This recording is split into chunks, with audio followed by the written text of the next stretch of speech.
Jangan lupa subscribe YouTube channel Official iNews dan nyalakan loncengnya.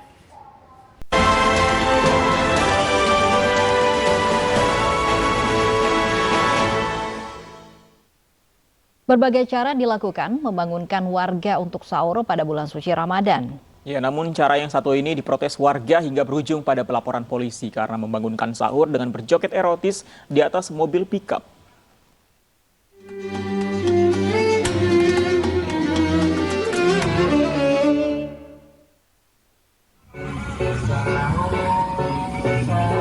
Bangun sahur mau dikasih apa?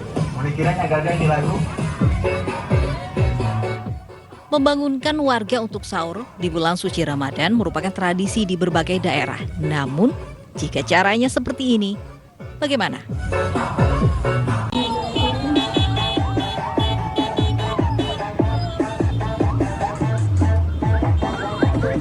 Di Kecamatan Ajangngali, Kabupaten Bone, Sulawesi Selatan, sejumlah pemuda membangunkan warga untuk bangun sahur. Dilakukan dengan menggelar musik keliling kampung dan berjoget erotis di atas mobil pick-up.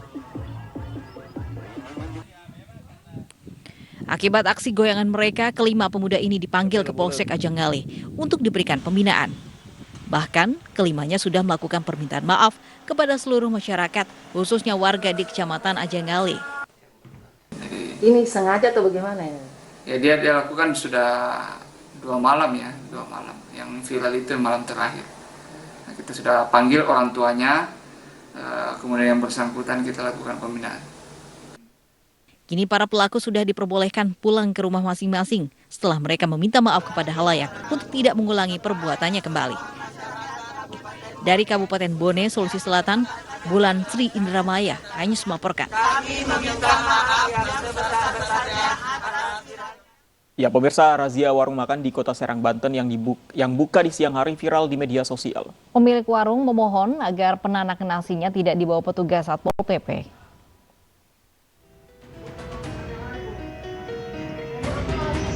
Pemilik warung makan di ruas Jalan Raya Petir, Kecamatan Cipocok Jaya, Kota Serang, Banten ini memohon agar penanak nasi miliknya tidak dibawa petugas Satpol PP. Namun, petugas menyatakan barang tersebut dibawa sebagai barang bukti dalam razia rumah makan yang nekat buka di siang hari selama Ramadan.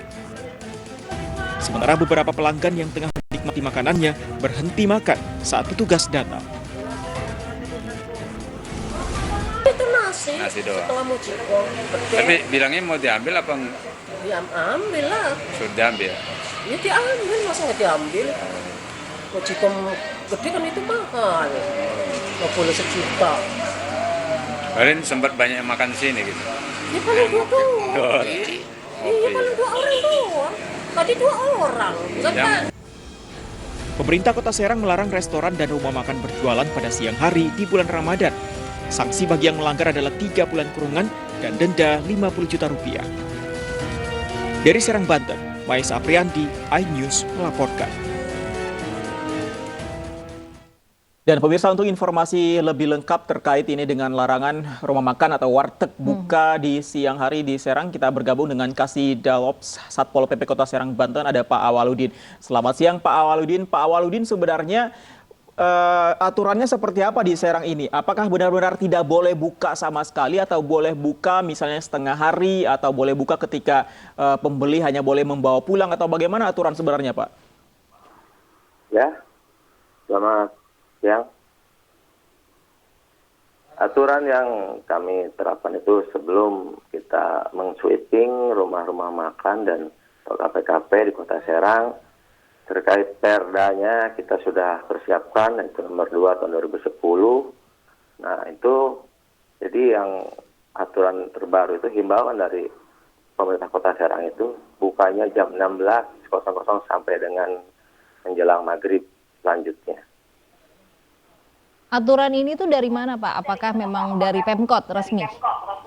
Betul, itu sebelumnya aturan dari Pemkot bersama MUI dan Kemenag. Oke, ada warteg yang masih buka seperti yang viral ini, Pak Awaludin. Mereka ini tidak mendapat sosialisasi kah sehingga mereka masih nekat buka atau bagaimana sebenarnya, Pak?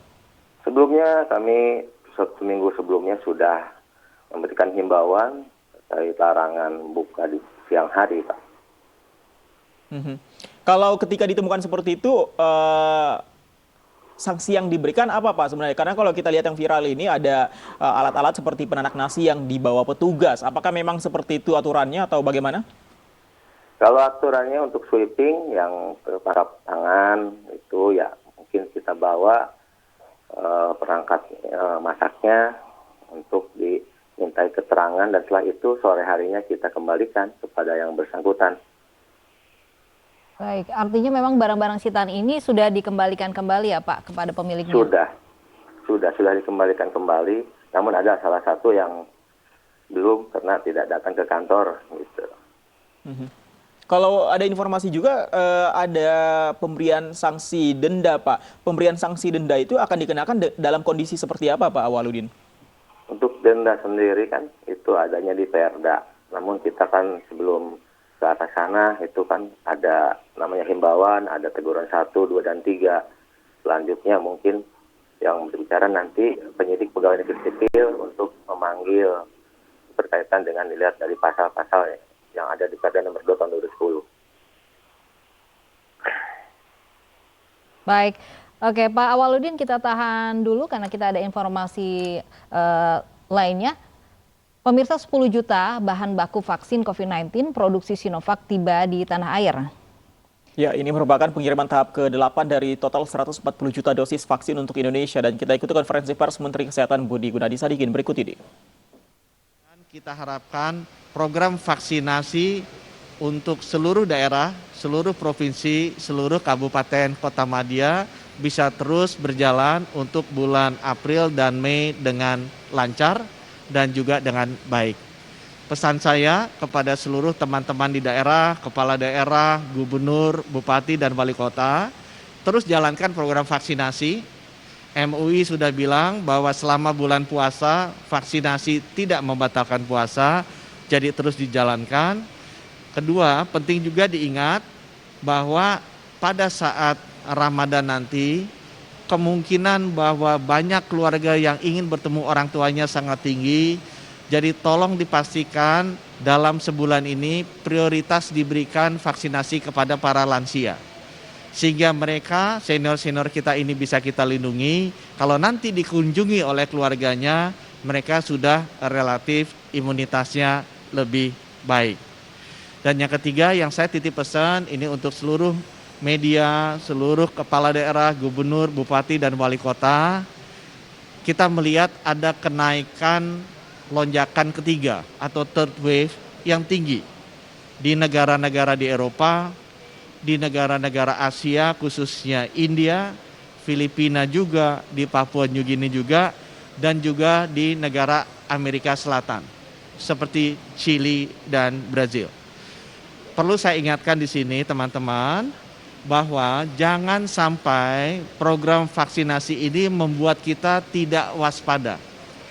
Jangan sampai program vaksinasi ini membuat kita euforia. Kenapa? Karena vaksinnya masih menular, masih ada, dan kita harus tetap menjaga protokol kesehatan dengan memakai masker, mencuci tangan, menjaga jarak. Sekali lagi, jangan sampai program vaksinasi yang sudah berjalan, program PPKM Mikro yang sudah berjalan, yang sudah bisa menurunkan konfirmasi kasus COVID-19 selama ini, membuat kita menjadi tidak waspada, membuat kita menjadi tidak hati-hati. Karena lonjakan bisa terjadi lagi. Dan alangkah sedihnya kalau usaha keras kita selama ini jadi sia-sia. Karena lonjakan yang terjadi, karena kita lupa, kita kurang waspada. Sekali lagi, tetap menjalankan protokol kesehatan, memakai masker, mencuci tangan, menjaga jarak, dan terus kita vaksinasi terutama para lansia kita sampai Lebaran nanti. Ya, itu tadi informasi dari Menteri Kesehatan terkait kedatangan vaksin di gelombang ke-8. Dan kita kembali ke informasi seputar aturan di Serang, Banten, di mana ini warung makan tidak boleh buka sebelum pukul 16 sore atau jam 4 sore. Kita kembali bergabung dengan Pak Awaludin terkait dengan aturan ini. Pak Awaludin, kalau dari razia yang sudah dilakukan oleh pihak Anda, tadi sudah dilakukan sosialisasi. Alasan para pemilik warung tetap buka dan melanggar aturan menurut Anda, apa yang mereka katakan, Pak Waludin? Alasannya bermacam-macam. Ada yang alasan tidak boleh mudik, ada alasan larangan untuk bepergian, gitu kan. Dengan COVID ini, ada juga yang alasan materi, yaitu untuk meraup keuntungan, ya kebanyakan itu omsetnya naik di bulan Ramadan, bilang seperti itu. Baik, Pak Awaludin, apakah memang larangan ini juga berlaku di restoran, misalnya restoran di dalam mall? Apakah juga diberlakukan larangan yang sama? Sama, semua kafe, makan yang bentuk yang tidak dibawa pulang itu kami razia. Penyisiran dilakukan juga seperti di pusat-pusat perbelanjaan, tidak hanya di warteg-warteg saja, Pak Waludin? Semua sama, baik di mall-mall juga. Baik. Baik, terima kasih Pak Awaludin, Kaseda Ops sudah bergabung bersama kami di Anyus Siang. Pemirsa, Anyus Siang masih akan kembali usai jeda, tetap bersama kami.